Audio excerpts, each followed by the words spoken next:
Thank you, Ms. Taylor, and that concludes our public participation and takes us to item number 13, which would be actions necessary or appropriate on matters discussed in executive session. I know we had one item concerning personnel. Do I have a motion? Ms. Hutchison. I move that we approve the selected employment items as shown in Exhibit A. Have a second. Ms. Baumgartner seconds. Any discussion? Seeing none, all those in favor, please raise your hand. All those, that passes unanimously. Brings us to item number 14, which is the first reading of policy IKA grading assessment system shown in Exhibit C. Do I have a motion? Ms. Baumgartner. I move that we give first reading approval of revisions to Board Policy IKA grading assessment systems as shown in Exhibit C. Do I have a second? Ms. Hammond seconds. Any discussion? Seeing none, all those in favor, please raise your hand. I have a question. I'm sorry. Let me back up. I didn't see you. It was Have just- one question. Ms. It was Hammond. just to be sure that, as we talked at the last meeting, that Mr. Bounds made some type of way of communicating the change. I thought we were talking about the greatest. Am I on the wrong thing? I'm sorry. Am I on the wrong thing? No, ma'am. But we talked about it. Yes, and you- ma'am. Yeah. Last time you asked that we communicate this to the Yes, community I to just make wanted to sure find they're out. aware of the change. Yes, ma'am. Mr. Bounds and I have discussed it. Okay. Mr. Bounds has created an email to our middle school and high school students. We were just waiting for you all for some guidance Okay. as to what you'd like to do, but Mr. Bounds has been working on that. Thank you. That was all I wanted to know. Thank you, Ms. Hammond. Any other discussion? If not, all those in favor, please raise your hand. And that passes unanimously. That brings us to item number 15, which is the approval of proposed revision of the strategic plan to include mandated Read to Succeed goals shown in Exhibit D. Do I have a motion? Ms. Hutchison. I move that we give approval of the proposed revisions of this, to the strategic plan to include mandated Read to Succeed goals as shown in Exhibit D. Do I have a second? Ms. Hammond seconds. Any discussion? Seeing none, all those in favor, please raise your hand. That passes unanimously. That brings us to item number 16, which is the first reading approval of proposed general fund budget for 2016-17, shown in Exhibit E. Do I have a motion? Ms. Baumgartner. I move that we give first reading approval of the proposed general fund budget as shown in Exhibit E. We have a second. Mr. Halterwanger seconds. And with that, we'll go to discussion turned over to Mr. Richardson.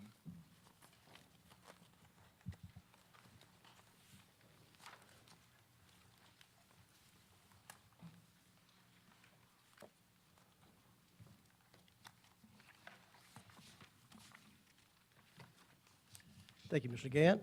Members of the board, I'll just stoop down.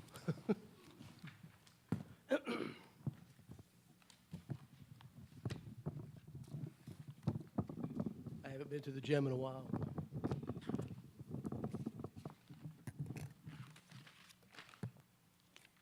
Thank you.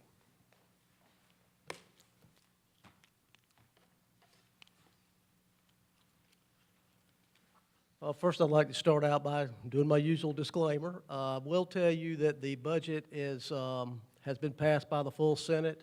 It went back to the House, who did not concur with the Senate amendment, so it will go to conference committee. My understanding is that the conferees for the House side were named last week, and hopefully the Senate will name theirs tomorrow.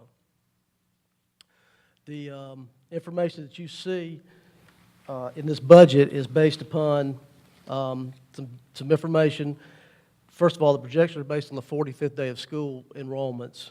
They haven't been updated for 135 day yet. They are subject to change depending on how the conference committee resolves the differences between the two versions. And then the numbers that I'm showing you here as far as what's been appropriated for the base student cost this year and where we are. Originally, we were capped.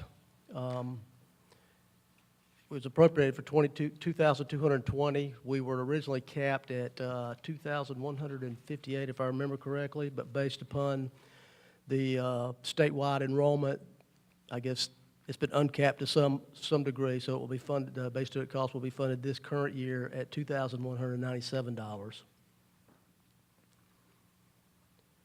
And then the numbers, I do have the 135-day statewide numbers and district numbers now. We're currently at 621.89 students for our average daily membership, which brings our weighted pupil units to 2,222. Statewide, we're at 966,029. That's what was appropriated, and we're currently at 968,244. So that's why the base student cost has been capped at $21.97. The projected base student cost for 2016-2017 is $2,350 with the appropriated weighted pupil units of 986,595. So they are expecting us to grow approximately 20,000 weighted pupils for next school year.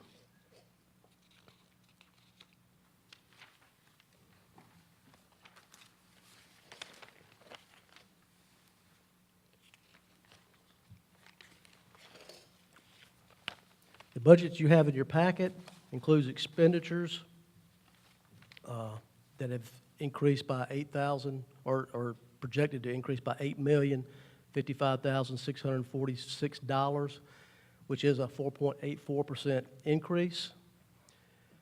The increases or the changes in the budget that you have before you has our contracted services growing by $1.6 million. And that's based upon the increase in our projected cost for school resource officers of $550,000. Our increasing our budget for the substitute teachers. We're also finally able this year, hopefully, to get some of the non-capital items for technology out of our capital budget and back into the general fund budget. And then there have been some miscellaneous adjustments of negative $35,000. We've got an additional social worker in there. We have a $500 loyalty bonus for all of our district employees, totaling $1.3 million. One of the changes that was not in the budget last time, however, we have paid for that this year, is our athletic insurance and our student accident insurance that we purchase for every student in the district. We have done away with a good number of our fees, which are located in the fees section of the green booklet with the detail in it, and you can look through there and see all the various fees that we're looking at eliminating for next year. That nets out to a $760,715 increase in our supply budgets.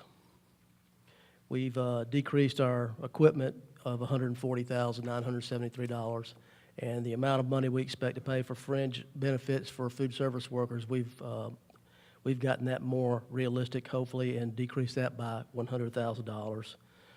Obviously, the big increase in our budget is for the 2% cost of living raise for all employees, step increases, fringe benefit cost increases, and terminal leave payouts of $4.3 million.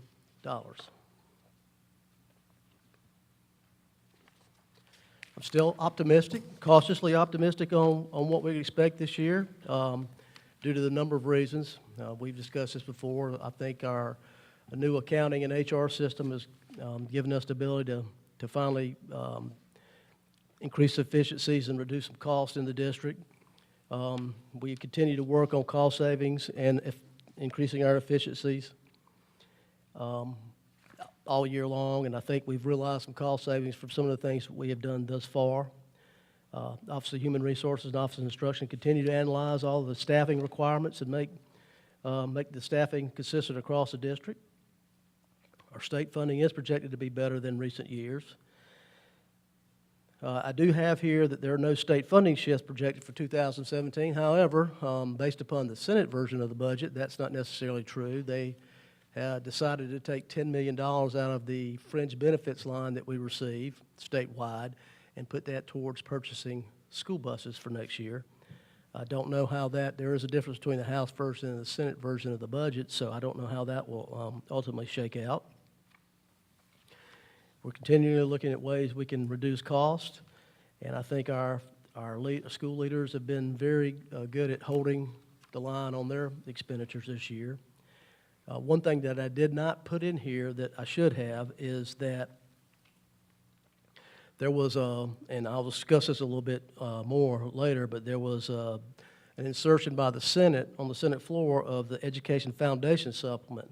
And basically what that is a hold harmless provision that would, if this holds up, will give this district approximately an additional $1 million over and above what we are currently expecting.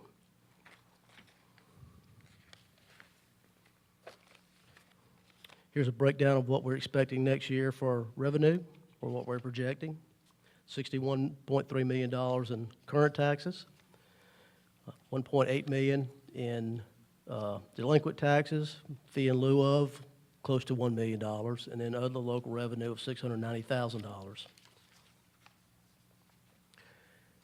We're expecting $1.1 million in bus driver salaries and workers' comp funding, state fringe benefits of $20,994,284, and that is the line that the $10 million that I spoke about earlier was removed from statewide. EFA, we're expecting approximately $38.8 million. The Education Foundation supplement, this estimate is based upon me, actually. I did this because there has nothing been put out by the State Department of Education yet, but if this holds up in the budget, we can expect a little better than $1 million there. What that money is, so you'll know, it's also known as a hold harmless. It was added on the Senate floor.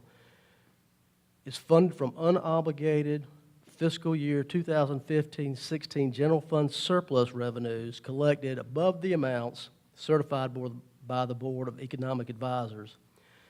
There are several funding priorities. The $10.6 million for the Education Foundation supplement is number 9 out of 24 priorities. They were inserted into the Appropriations Act, I think, as a direct result of the district's efforts in making the legislators understand what has been happening to districts such as ours as far as funding goes. When Act 388 was implemented, one of the components of the Education and Finance Act is how wealth is measured across the state. It's based on assessment. It's based on the district's assessed value as a ratio of the state's total assessed value. Act 388 removed all the 4% assessments for school operations. So what they've done now is take the numbers, the property tax reimbursement, and imputing an assessed value for 4% homes. It really hurts districts like ours because we are so heavily, well, we don't have a lot of industry, so we're a bedroom community. We're heavy with 4% homes in our district. So it makes us appear wealthier than we are. Therefore, we do not receive as much in the Education Finance Act as I think we should be. This money only funds about approximately 1/2 of what we will be losing. We have probably been losing somewhere in the neighborhood of better than $2 million a year as a result of this. And there are other line items in the state budget that are also funded on the EFA formula, fringe benefits being one of the larger ones. So we probably lose annually about $1 million there. So I think we're probably losing somewhere in the neighborhood of about $3 million a year just as a result of the index of tax-paying ability and what's being done with the assessments. Mr. Gant, Yes, ma'am. while he's on that, I just want to be sure, is that $1 million you're talking about, is that a one-time money, just so I can keep up? It's like it was a surplus this year, but not to count on it the next year? It is from non-recurring funds Okay, that may or may not materialize, depending on, even if it is in the budget. Okay, that's what I want. Thank you. And we probably will not know until probably, I'm guessing, September or October, when the state closes its books, whether or not that money would actually be there. Okay, thank you. The property tax relief money, Tier 1, it's $10,580,000. Tier 2 and 3, those numbers you see there, Tier 1 and 2, those numbers are frozen at the current levels and they will not change. Tier 3 is the property tax relief as a result of Act 388. That's where we're expecting $30.1 million. And then other miscellaneous state revenue of $667,000.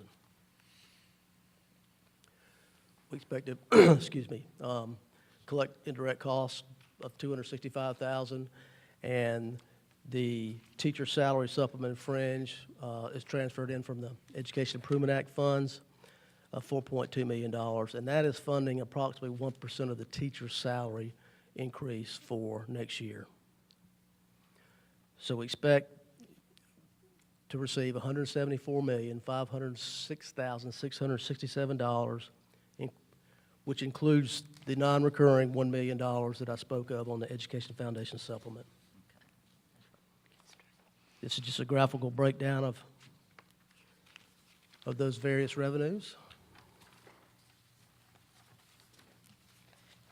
As you can see, 60% of our money comes from the state, 37% local. Our general fund expenditures. We're expecting our salaries to be $111,126,000. Fringe benefits projected to be at $41,123,000. As you can see, that's, look, 86, 87% of our budget right there. Contracted services at $12.2 million. Supplies and materials at $8.6 million. And other objects at $968,000. And transfers and other type of payments, $431,000, for a total of $174,667. This just shows the graphical percentages of our budget, expenditure-wise. And to recap it for you, we are proposing a balanced budget with no millage increase based upon the revenue that I just went over with you.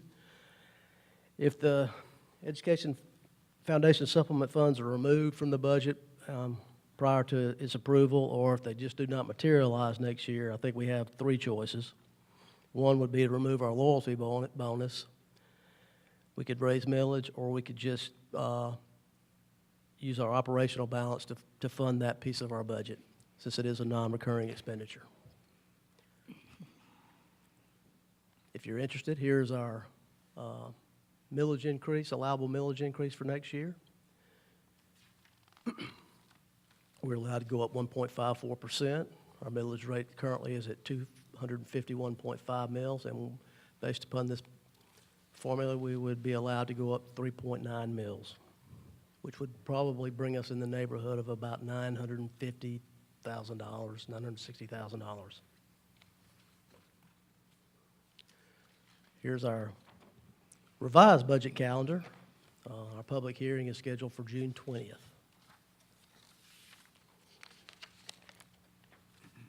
And I'll be glad to try to answer any specific questions that you may have. All right, we have questions. Ms. Hammond?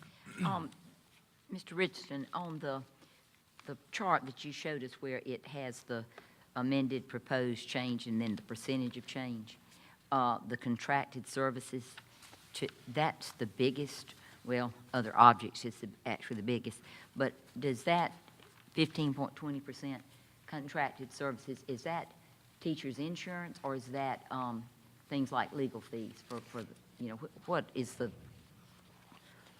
what's the big increase in that 15.20 under contracted services?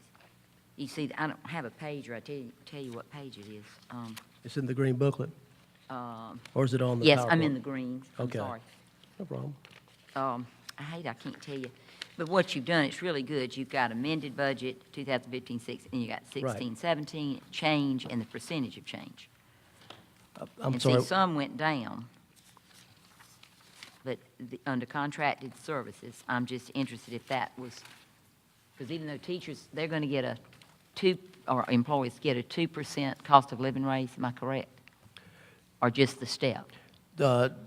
All employees, or all eligible employees, will get a step increase Okay. plus a 2% cost of living. Gotcha. So you get both of those if you're eligible. Correct. And what is our limit still on the number of years an employee has serve that it finally, the step stops? It depends. Actually, most of our salary schedules, and Dr. Jakes, correct me if I'm wrong, most of them go through 19 steps, except for teachers, which I believe goes to 28 in this district. Is that correct? Is Or it 20? 30? 28? Okay. So I'm thinking about, and I know if insurance goes up, sometimes any employee doesn't realize that much, but still, it's better than none. So I'm excited they can get that. But I just wanted to see why that was such an increase in contracted services. Most of that is hold on, I'll tell you exactly. Would that be legal fees under contracted services? It would be, but that's not. That's not the big increase, okay. I was thinking maybe it's insurance. Well, there are some insurance increases in there. We've got, but most of those are in the other objects accounts.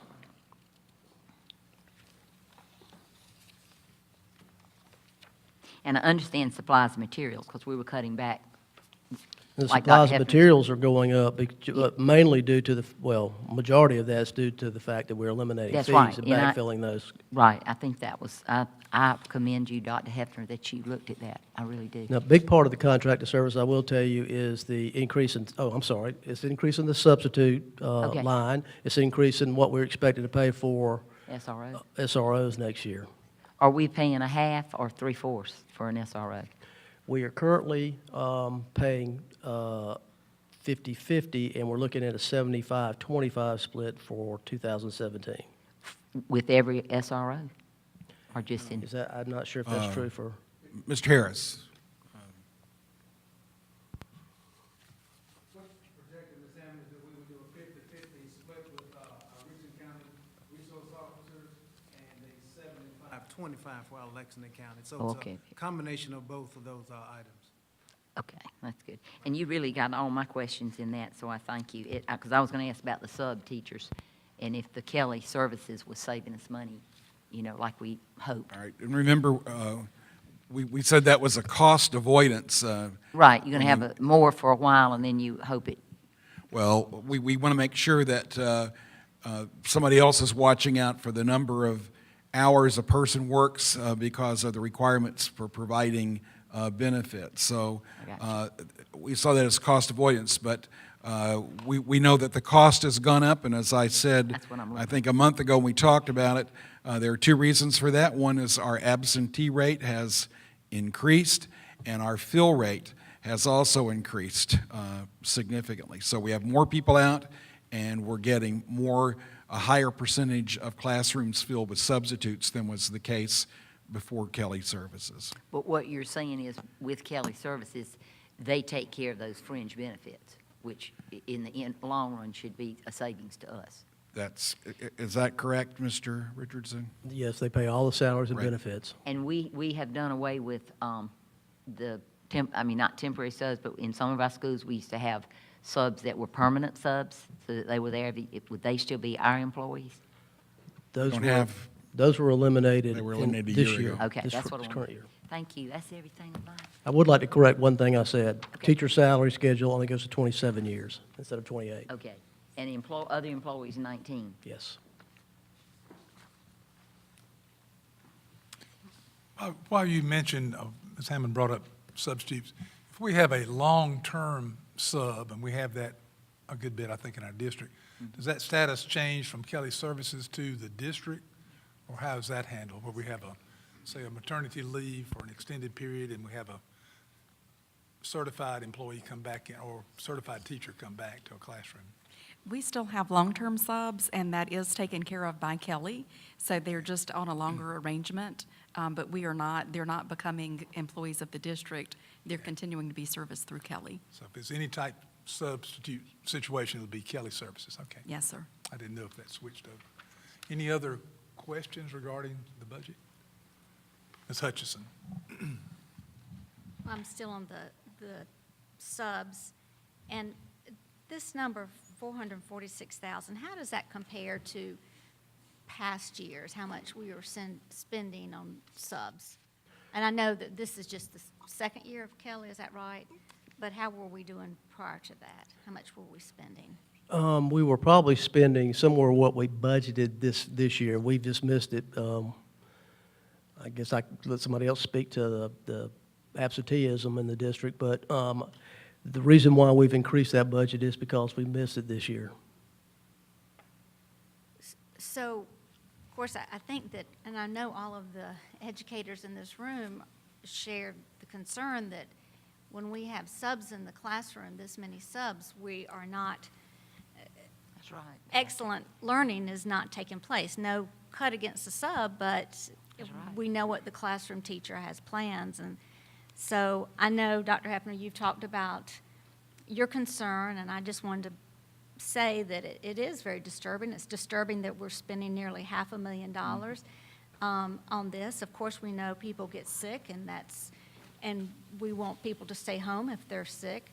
But it is really disturbing to realize that we continue to increase in the number of subs, meaning the number of teachers who are not in the classrooms teaching our students. And so, That is an issue of great concern, and the total, what you see is the increase to make it match what the expenditures actually are. But I believe the total cost, and Mr. Richardson, correct me if I'm wrong, but I believe our total projected cost for substitutes is close to $2 million for next year. What you're citing is just the increase to bring us into balance. And so this is something that's of grave concern to us. We know that it's an issue nationally. It's not just us. However, we need to address the problem locally, and it's something that we will be spending time talking with our principals about during our leadership summit that's coming up week after next. And we'll try to identify ways to encourage our teachers to be in class when they can be there. And we're further drilling down the data. Again, many people are out on FMLA, so they are ill. And again, we don't want them to be here if they're ill, and we don't want them to feel guilty about being out if they're ill. So but it's something we're looking at, addressing, and it's something I have a great concern about, because we know what the research shows. The research is very clear. Students perform better when there's a certified teacher in the classroom versus having a substitute there. thank you for clarifying that that was the addition, and that it's really worse than I said. It did not give me any pleasure to clarify that, but I didn't want you to leave with mistaken information. Well, I appreciate that. And I know you're looking at everything. Are there policies that the board needs, that we need to reconsider for incentives, or just to, just to make a difference? We're certainly looking at that. That's one of the things that's, we've looked at, and I don't mean to birdwalk. We have a good policy when people are faithful in their attendance, and at the time of retirement, they get a really good payout in this district. Someone brought me by theirs the other day, and I was like, wow. So we have a financial incentive built in, but what some of the teachers told me was that particularly when we're dealing with the generational changes that are here today, many teachers don't think ahead to the point in time when they're exiting from the district. So if it's not an immediate reward for them, they may not be motivated by that. And of course, there's an intermediate award. If you hit a certain point, if you accumulate enough days, you get paid each year for the days beyond what you accumulate. But maybe we need to do a better job of articulating that. In my previous life, we had this same issue, and we created a program where people got paid a bonus every year for perfect attendance. And it did help people come to school. They have suspended that program this year.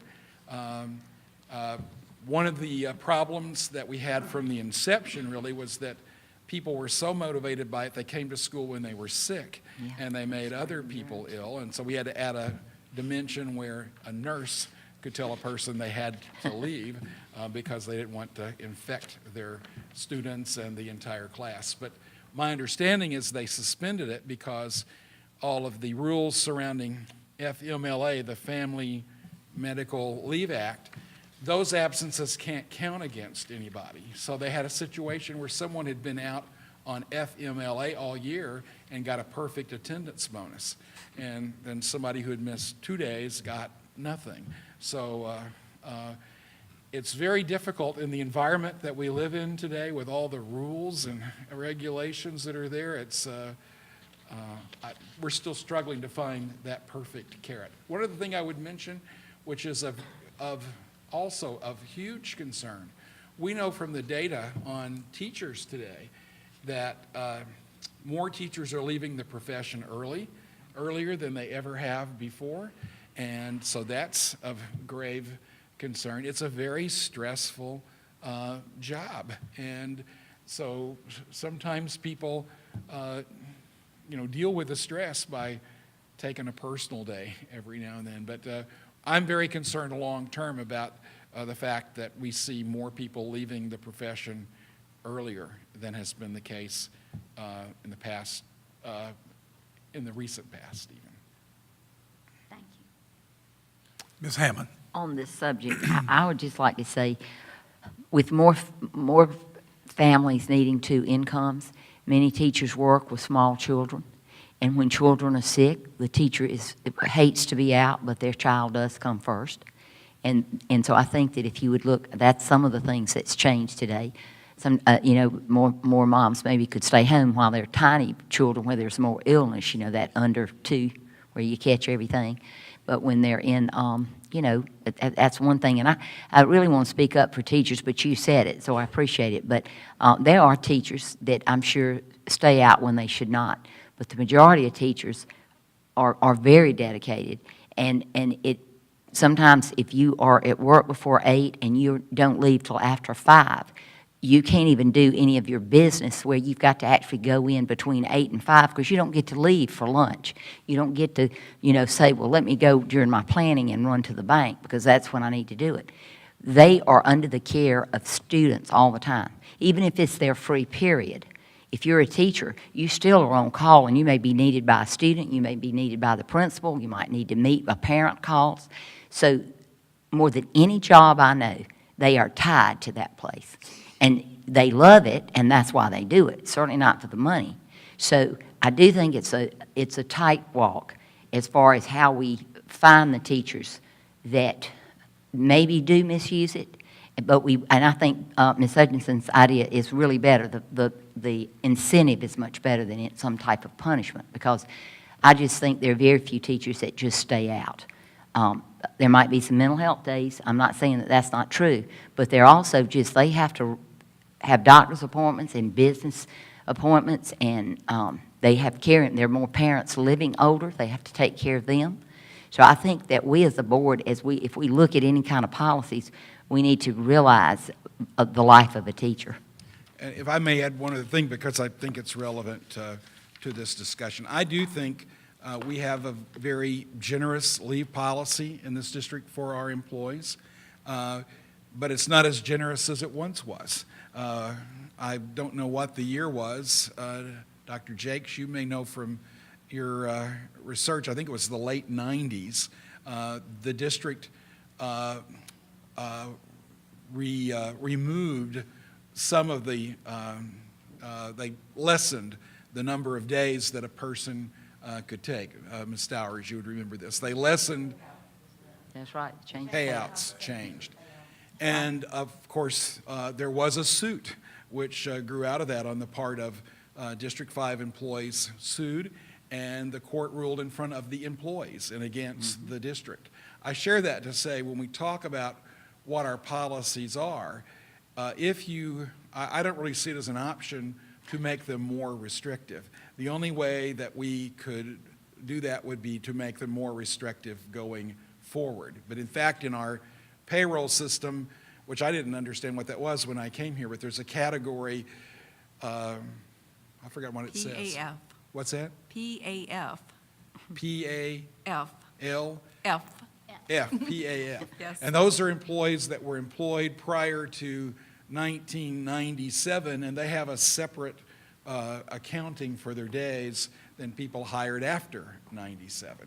So I would say if there is to be a policy shift, we know from the past experience of the district, it would be a policy shift going forward. It would not be something that would apply to all employees right now. Ms. Baumgartner had a question. I wanted to personally thank the work that my fellow board members did, particularly Mr. White, in making our legislators known of the disparity that affected our district in particular. I know y'all spent many hours with many of our legislators. And I want to just personally thank you for that, because it has resulted in a net positive this year. And thank you very much. Well said, Ms. Baumgartner. Mr. White, thank you for that much-needed push. I want to go back just a second, and Dr. Jakes, you may be able to answer this, and you just touched on it, Dr. Hefner, is when we do a payout of an employee that bills a certain number of hours, I know we have, from that discussion, maybe two different categories. Do we pay out at the employee's rate, or do we pay out at a substitute pay rate? Or do you know the answer to that? Typically, we look at the substitute pay rate, and Dr. Hefner mentioned that there is an incentive annually once you build up to a certain number of days, but then also at retirement, at separation, we also do that final calculation. It's a bit complex. We've looked at it depending on the time frame, but it's typically based on that substitute rate. The PAF days, of course, are paid out at a higher rate. Right. And I will tell you, I've heard this comment from time to time from some of our staff that rather than be paid out at a sub rate, and I'm sure you all have heard this too, they'd rather have a day off. And there's a little bit of there's a little understanding of that, and that may be something we need to look at. Ms. Hutchison points out we've got a $2 million problem that's growing, and the biggest issue with that is the fact that the best teacher to be in front of that classroom is the one we hired to have in that room. And that's a big, big problem. So I don't know, if there's something we can address through a policy somewhere down the road to try to look at that. It's still a lot of money, and that looks like that will grow annually. So I have heard that statement, though, of a payout at a lesser rate than a daily rate. So maybe there's some adjustment we could look at days and time and cost. Further questions on the budget? Anybody want to weigh in on anything that's been brought up? Mr. Richardson, I want to go back to, Can I ask something? Sure. It's not in this, and I should know it, but do we contract out like our custodians? Because I know we have, and we hadn't, and we have, so we don't, they're employees. in There each- are employees. That's good. That's what I thought. And I would tell you, I think that's a good thing. It is a very good thing. I can personally vouch for I that. believe the quality of our custodial staff is superior, certainly to what we would find through a contracted situation. And I applaud this district for investing in our facilities managers and our custodial teams. As we saw the other night, that we had our Employee of the Year support person was because we have that at our school, and it's been a nightmare for that school board.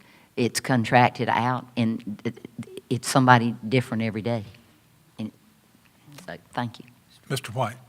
I just wanted to add on to that comment. I mean, Steve, one of the comments, we had that conversation when we were talking to the legislators. We had it afterwards, but you also pointed out most of our custodial staff actually lives in our community too. So, I mean, it's private, they're also, their jobs are coming from the community. So if And in we many change that, cases- we'd be taking jobs out of the community too.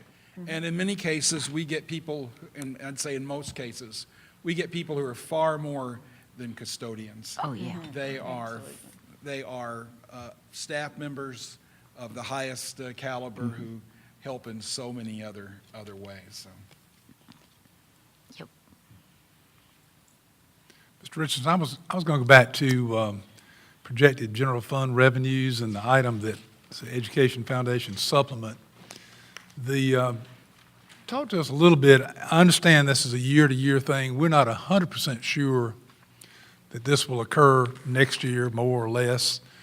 And then I know part of this budget does call for a $500 employee loyalty bonus. But talk to us about the timing of that, because you mentioned a few minutes ago if there's some adjustments here, we'd have three options of how to cover it. But talk about that bonus piece and what we project that it might be enacted after we see how this falls in place, if you will. Well, assuming that the foundation supplement funds stay in the Appropriations Act, it's still going to be probably, I'm guessing October timeframe, late September, early October timeframe, when the state closes out its books, whether we even know if there is a surplus above what the BEA is certified. So, honestly, if it's in the budget, we won't know if it materializes until late. What we're looking at with the bonus is paying that out sometime around the holidays to all of our employees, which would include our custodians. But, if we pass this budget with $1 million in there and that materialize, we're still going to be projecting to go into our fund balance by approximately $1 million next year to fund this. And I guess has been discussion about the percentage across the board and the possibility of increasing that, but the thought is we don't know the future on these dollars, so to increase that would obligate us to funds that may not recur again next year. So Well, the part of the reason why it's a bonus and not, because that equates to about a 1% cost of living raise for all our employees. Now, the way this being done is obviously your lower pay employees would be a higher percentage of their salary. The Education Foundation Supplement, one of the things that we spoke to the legislature about was to actually change the way that the index is computed. But rather than doing that, they decided to insert this money to basically hold us harmless for 1 year, at least give us half of what we're losing back through the EFA formula. So I think it's incumbent upon us to make sure we're still down there talking to legislators next year to see if we can get this changed, because what I project is happening is statewide, the number of districts that are benefiting from this imputed value, or the number of those districts, are shrinking. Majority of districts in the state now are losing money as a result of this. Matter of fact, according to my projections, Horry County is receiving about the most benefit. They're probably getting about 40% of the $20 million that would flop if they would take that imputed value out. So we're just going to have to keep hammering on the legislature to see if we can get this change permanent. well, and the increases that you showed, we're thankful for every change there, so we have to hope that the committees don't make it, but you don't foresee, you hadn't heard rumor of a large, I mean, they know the differences right now. That's what they're going to hammer out, how to handle those differences. Correct. There's not a lot of differences in the education budget. The $10 million I spoke of earlier that the Senate removed from our fringe benefits line to pay for school buses, and this $10.6 million of the Education Foundation supplement are the two biggest things that I can think of off the top of my head that are differences between the two versions. And both those numbers are statewide numbers. Is that correct? That's correct. Ms. Hutchison? I'm trying to see if I understood what you just said. If we don't get that $1 million plus, does that mean that we won't be able to afford the bonuses? Or did I hear you say that we'll then take it out of the fund? Both of Reserve those are an option. We could remove it as an option and not budget for it, and not budget for the $1 million, or we could decide to use our fund balance to fund it if that money doesn't materialize. So is that something that you would be bringing back to the board Yes. in September or October? Oh, yeah, definitely. Now, if the state budget passes prior to June 20th, obviously I can address it at that time if that $1 million is not, or the $10.6 million is not part of the Appropriations Act. Okay. Thank you. Ms. Hammond? In this budget, as you prepared it, was there did you add a certain amount this year to the already fund balance? So if we had to use that, in other words, it's increased some this year? Well, we won't know that. I mean, Till all your money's it's too early, because we still have, basically 3 months of revenue to come in and expenditure, so it's really too early for me to project. Although we are on target to have to end the year in the black. Right, and that's what I was thinking. So if we were looking ahead, as Ms. Hutchinson said, with our options, if that one-time money doesn't come through, you foresee, if it goes well, there would be some more this year to add to the fund balance? Very possibly. Other questions, budget concerns? See none. We have a motion and a second to give first reading approval of the proposed general fund budget for 2016-17 shown in Exhibit E. No further discussion. All those in favor, please raise your hand. That passes unanimously. Thank you, Mr. Richardson. That brings us to our discussion agenda. Proposed